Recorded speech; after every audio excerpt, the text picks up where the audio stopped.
বিসমিল্লাহির রহমানির রহিম। আসসালামু আলাইকুম। আজকে আমরা আরও নতুন কিছু স্পেলিং নিয়ে আলোচনা করব। এগুলো সিলেবল ভেঙে ভেঙে কীভাবে স্পেলিং শেখা যায় সে সম্পর্কে আলোচনা।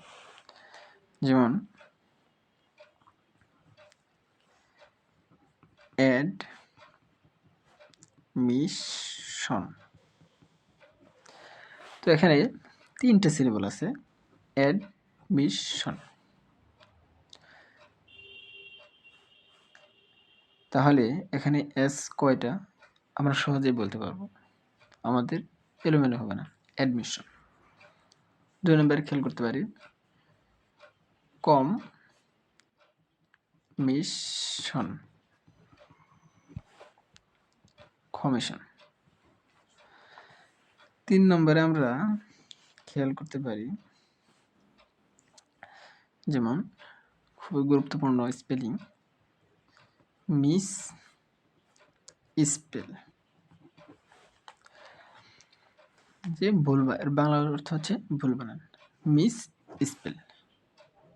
মিস স্পেল এটা পরীক্ষার মধ্যে প্রায় আসে। 4 নম্বরে আমরা খেয়াল করতে পারি পাস, SEN, পাসেন, GER, প্যাসেঞ্জার। তো এভাবে যদি আমরা সিলেবল ভেঙে ভেঙে পড়তে পারি তাহলে আমাদের জন্য স্পেলিং শেখা খুবই সহজ হবে। 5 নম্বরে যেমন আছে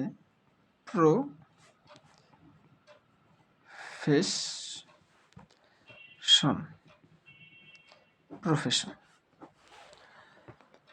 তো আমরা ইনশাল্লাহ এভাবে ভেঙে ভেঙে স্পেলিং শেখার চেষ্টা করব।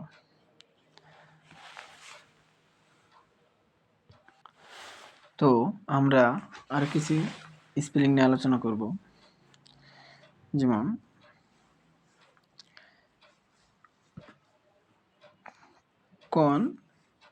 CEIVE, concept. কনসেপ্ট অর্থ ধারণা করা। ধারণা করা। তো এখানে খেয়াল রাখবো CE তারপরে I। তো এরকম আরেকটা স্পেলিং হচ্ছে RECEIVE। রিসিভ শব্দের অর্থ পাওয়া।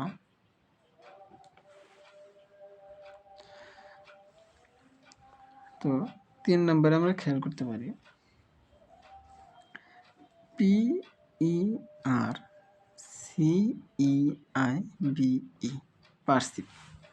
পার্সিভ শব্দের অর্থ হচ্ছে অবহিত হওয়া। তো এখানে 3টা শব্দই প্রায় একই টাইপের, যে CE তারপর I তারপরে EV। 4 নম্বরটা একটু এক্সেপশনাল, যেমন achieve, ACHI, achieve. VEE, achieve মানে কি অর্জন করা।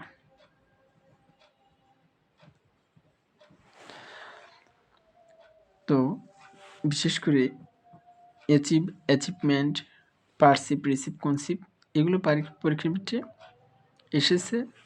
তো সেগুলো আমরা এগুলো আর কি ভালোভাবে মনে রাখার চেষ্টা করব। তো শুধু ব্যতিক্রমটা খেয়াল করব যে এখানে আইটি কি ইয়ের আগে। তো অ্যাচিভ অর্থ অর্জন করা, আবার পরীক্ষার ক্ষেত্রে অ্যাচিভমেন্টও আসে।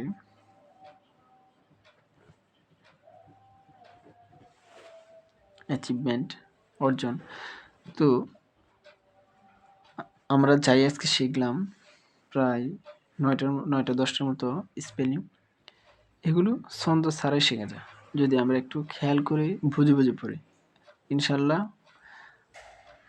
স্পেলিং আমাদের জন্য সহজ হয়ে যাবে ইনশাল্লাহ। তো আমি আমার ভিডিও শেষ। আসসালামু আলাইকুম।